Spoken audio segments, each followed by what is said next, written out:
काय घ्यायला ना घ्यायला नुसताच यायला चालला बघायला मेले काय आणि राहिले काय तुम्ही जायत आहो की सगळे बस झाले खेड्याचे गेले ते गेले वाहून असंच आहे की म्हणणं तुमचं आता गाव सोडा म्हणून काय ते दौंडी दिली म्हणून गाव सोडणं शक्य आहे का गाव सोडून कुठे जायचं वरून येऊ लागले लेकरं बाळ कुठे नेऊन बसवायचे काही आसरा करून द्या तुम्ही पाला फिला ठोकून तिथे नेऊन लेकरं बसते उघड्या रानात पळा म्हणल्या पळून आमच्या भागात आहे का आता पण नदीचा धोका आहे की समोर हाय की मग जायला ह्याच्यातच मग पावसात भिजण्यापेक्षा इकडे गेलेलं बरं एकदाच निवांत सरकाराला तकलीफ नको आणि आमच्या जीवाला नको थंड झोपू आम्ही मग काय आता त्याच्या पुढे काय नाही आम्हाला मुख्यमंत्री साहेब म्हणतायत 8,000 रुपये मदत आम्ही करतोय 8,000 होत आहे का हे 8,000 कसं ढासाळलंय सकाळपासून दारा लावली ढासाळ्याला बघून घरात गेले तर बसतं काय माझ्या अंगावर पाण्यातच गेल्याला बरं म्हणाली काय राहिलं शेतामध्ये काहीच नाही राहिलं हा काहीच नाही राहिलं हे सगळं डोळ्यात देखत होऊन जाताना दुःख होतंय का मनात सरकार म्हणते शेतकऱ्याला मदत करतो आम्ही फारच गेलं आमचं हो काहीच राहिलं नाही सरडून गेलं फार हे विदारक परिस्थिती आहे आता गाव सोडा म्हणून काहीतरी म्हणतायत म्हणे आता गावात पाणी शिरणार आहे का आता काय जग चाललंय तर आपण बी जावं लागेल संसार कसा न्यायचा आता काय नाही आता राहील मध्ये काही 50,000 रुपये हेक्टरी 50,000 आता सर्व सोयाबीन गेले ऊस गेले काय राहिले शेतात काय राहिले काहीच नाही शिल्लक राहिले नाही काहीच राहिलं नाही सगळं कधी आपण त्या पिकांना लहान मुलासारखं सांभाळतो दुःख वाटतंय मनाला हे सगळं डोळ्या देखत वाहून जातंय दुःख वाटतं आत्महत्येच करावं वाटतं बाकी काय बाकी शिल्लक काय राहिले कुठले आहेत आरचखेडचे काय पाण्याची परिस्थिती कशी आहे आता पाण्याची परिस्थिती जास्त आहे आपल्याला 8 दिवसापूर्वी तुमच्या गावात पूर आला होता बऱ्याच घरामध्ये पाणी गेलं होतं आता परत आताची परिस्थिती कशी आहे आताची परिस्थिती आता बघा ही पाणी बहुतेक पूर्ण त्या मंदिरापाशी लागेल बघा मंदिरापाशी लागेल वाटतंय आता काय तर दवंडी वगैरे दिली म्हणे काय वरून आदेश येईल तसं जाऊन द्यावी लागते ना हा देवी लागते काय बाबा कशी आता शेताची परिस्थिती कशी आता काय समजत गेलो तुला शेतात काय गाळ बसला काही खसून गेलंय शेतात काय शेतात काय नाही राहिलं काही राहिलं नाही सरकार मदत करतो म्हणते आता करील तेव्हा खरं कोणी मदत करणार किती 8,000 मदत करतो 8,000 का लय झाली काय झालं 8,000 फवारणी आहे 8,000ची एक 5 एकर शेतकऱ्याच्या 8,000ची एक फवारणी आहे हा मग 8,000 काय होणार आहे नाही दिलं परवडलं त्याच्यापेक्षा काय करा सरकारकडे मागणी काय करा सरकारकडे मागणी काय हेक्टरी 50,000 रुपये हेक्टरी 50,000 आता सर्व सोयाबीन गेले ऊस गेले काय राहिले शेतात काय राहिले काहीच नाही शिल्लक राहिले नाही काहीच राहिलं नाही सगळं कधी आपण त्या पिकांना लहान मुलासारखं सांभाळतो दुःख वाटतंय मनाला हे सगळं डोळ्या देखत वाहून जातंय दुःख वाटतं आत्महत्येच करावं वाटतं बाकी काय बाकी शिल्लक काय राहिले तुम्ही शेतकरी आहेत हे सगळं डोळ्या देखत जातंय काय वाटतं काय शेतामध्ये राहिले साहेब काय बघू वाटणार साहेब बघू वाटणार गेलो काय परिस्थिती बिकट आहे तुमचं नाव माझं नाव विठ्ठल सूर्यवंशी गावालाच खाडा मुख्यमंत्री म्हणतायत आम्ही शेतकऱ्यांना भरीव मदत करतोय म्हणून भरीव किती 8,000 म्हणाली 8,000 काय होतं साहेब त्या 8,000 काय होणार विनंती कराल 5,000 एक हेक्टर देवी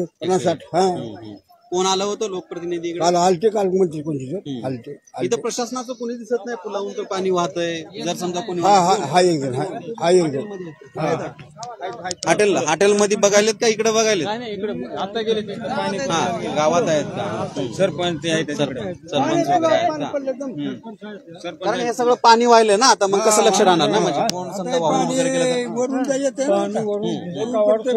वरून आता आणि दरवाजे खोललेत वरून पाण्याचा जोर जास्त आहे पुन्हा ही वातावरण पावसाचं आहे पाणी किती याची गॅरंटी नाही त्यांना बी कळ नाही किती पाणी येईल ते बी सांगू शकत नाही फार विदारक परिस्थिती आहे काय दिल्या दौंडी गाव सोडा म्हणून सरपंच गाव सोडा कसं कुठं सोडणार आहेत गाव आता संसार कसा घेऊन जाणार तुम्ही स्वतःचा जीव फार अवघड आहे आणि गाव सोडा म्हणून जर दवंडी देत असतील तर भयानक आहे आणि आपण बघा हे सगळं तुम्हाला पाणी दाखवतोय मी. एक बाबा इकडे चलत येत आहेत. बाबा नाव काय तुमचं? नाव सांगा. नाव व्यंकटराव. शेत आहे का? काय राहिलं शेतामध्ये? काहीच नाही राहिलं. हा, काहीच नाही राहिलं. हे सगळं डोळ्यात देखत होऊन जाताना दुःख होतंय का मनात? सरकार म्हणते शेतकऱ्याला मदत करतो आम्ही. फारच गेलं आमचं. हो. काहीच राहिलं नाही. सरडून गेलं. फार हे विदारक परिस्थिती आहे. आता गाव सोडा म्हणून काहीतरी म्हणतायत म्हणे. आता गावात पाणी शिरणार आहे का? आता जग चाललं तर आपण बी जावं लागेल. संसार कसा न्यायचा? आता काय नाही. आता राहील मध्ये काही तेवढा उचललं होतं का संसार? आपण ते नाही, आम्ही त्या ऊसात सगळंच करतोय. हा बोला की बाबा. सगळा ऊस पेस होता सगळ्यात पार झाला. काय होतं शेतात तुमच्या? ऊस सोयाबीन दुसरं काय. हा, सगळं गेलं खरडून. खरडून गेलं. सगळंच खरडून गेलं. आता आधार काय सांगाल मुख्यमंत्र्यांना तुम्ही? आता काय सांगावं आता. हे बघितलं तर हे तुम्हाला पाण्याचा अंदाज दाखवतो. पाणी बघा किती आलं होतं. हे बघा, हे तुम्हाला हे दिसतंय. हे ते झाड दिसतंय. त्या झाडाच्या वरून पाणी म्हणजे त्या कठड्याच्या वर हे बघा पाण्याचा तुम्हाला सगळा हे दिसतंय का? हे सगळं पाणी इथून व्हायलंय. आणि ह्या गावाला चिपळूणच एक नदी आहे, म्हणजे नदी आहे. आणि पलीकडे साई आरसखेडा म्हणून गाव आहे. आणि या साई आरसखेड्यातल्या लोकांना आता दवंडी देण्यात आली की तुम्ही सुरक्षित ठिकाणी जावा आणि तुमचा जीव वाचवा. पण आता एक प्रश्न पडतोय की सगळं जर समजा सुरक्षित ठिकाणी जायचं असेल, हा, काय नाव आहे बाबा तुमचं? शिवाजी. शिवाजी. शिवाजी. शिवाजी. किती शेत आहे? 3 एकर. 3 एकर शेत आहे. काय राहिलं शेतात? काहीच राहिलं नाही शिल्लक. काहीच राहिलं नाही. आता काय खावं? आता पाणी आहे. शेतात पाणी आहे. सरकार म्हणते मदत करतो. काय मदत होईल? होईल का मदत? बरोबर. 8,000 रुपये मदत करतो. नाही 50,000 रुपये हेक्टरी. 50च्या खाली नाही. शेतात काय उरलंय का? काहीच राहिलं नाही. सगळं साफ झालं. सगळं शेत. काय सांगाल आता कसं आहे? काय सोयाबीन पार गेले कल लागली. उसावाची पार वाट लागली. सोयाबीन पार गेले. जनावरला वैरण नको. जनावर ढोर उपाशी मरायलेत आता सध्या पलीकड. आता 5-25 लोक त्या जनावरला 50 लोकांच्या जनावरला चिपण नाही टाकायला. जनावर तटच आहेत लोकांचे. वाटत असलं तर तुम्ही प्रत्यक्षात जाऊन बघा ह्या रोडनं. आता जनावर तसेच असे काकडून उभं राहिलेले दावणीला. फार विदारक परिस्थिती आपण पाहतोय. साई आरसखेडा गावची आहे. आता हे नदी आहे आणि या नदीच्या बाजूला हे गाव आहे. आता जर बघितलं तर हे बघा, हे बघा हे पाणी इकडे पाणी जे दिसतंय हे सगळं पाणी इथून वाहिलंय.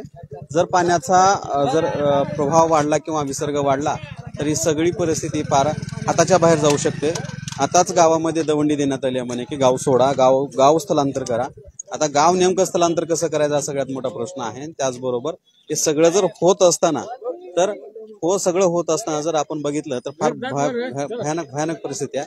आपण गावामध्ये आहे, काही लोकांशी चर्चा करणार आहोत. हे बघा इथून पण हे पाणी गेलेलं तुम्हाला दिसतंय. ए बाळानो, का हसताय रे तुम्ही? नेमका अडचण काय तुम्हाला हसायची? फार भयानक परिस्थिती आहे. आणि या गावामध्ये आपण जे आहोत ते साई आरसखेडा म्हणून गाव आहे. आणि साई आरसखेडा हे गाव आहे. आता हे बाजूला नदीचे बघा. आता हे पाण्यानं इथूनच दाखवतो. हे बघा हे अशा पद्धतीनं घरं आहेत. आता नदीच्या काही फुटा अंतरावरती हे सगळे गोठे दिसत आहेत. आणि हे गोठे जर पाणी वाढलं तर फार भयानक परिस्थिती. काकू आहेत, आपण त्यांच्याशी बोलणार आहोत.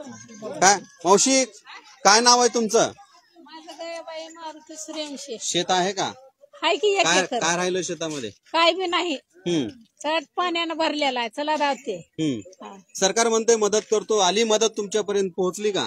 काय घ्यायला ना घ्यायला नुसताच यायला चालला बघायला मेले काय आणि राहिले काय तुम्ही जायत आहो की सगळे बस झाले खेड्याचे गेले ते गेले वाहून असंच आहे की म्हणणं तुमचं आता गाव सोडा म्हणून काय ते दौंडी दिली म्हणून गाव सोडणं शक्य आहे का? गाव सोडून कुठे जायचं वरून येऊ लागले लेकरं बाळ कुठे नेऊन बसवायचे काही आसरा करून द्या तुम्ही पाला फिला ठोकून तिथे नेऊन लेकरं बसते उघड्या रानात पळा म्हणल्या पळून आमच्या भागात आहे का आता पण नदीचा धोका आहे की समोर हाय की मग जायला ह्याच्यातच मग पावसात भिजण्यापेक्षा इकडे गेलेलं बरं एकदाच निवांत सरकाराला तकलीफ नको आणि आमच्या जीवाला नको थंड झोपू आम्ही मग काय आता त्याच्या पुढे काय नाही आम्हाला मुख्यमंत्री साहेब म्हणतायत 8,000 रुपये मदत आम्ही करतोय 8,000 होत आहे का हे 8,000 कसं ढासळलंय सकाळपासून दाराला हवी ढासळल्याला बघून घरात गेले तर बसतं काय माझ्या अंगावर पाण्यातच गेल्याला बरं म्हणाले मग काय करायचंय हे लातूर जिल्ह्यातली ही परिस्थिती आहे लातूर जिल्ह्यामध्ये सह्यारजखेडा म्हणून गाव आहे सह्यारजखेडामध्ये आपण आहोत जे की 8 दिवसापूर्वी याच ठिकाणी पूर आला होता अनेक घरामध्ये पाणी देखील गेलं होतं आणि हे पाणी गेल्यामुळे इथलं जे संसार आहेत ते सगळे उद्ध्वस्त झाले होते आणि त्याच गावामध्ये आपण हे सगळे ग्राउंड झिरो रिपोर्ट करतोय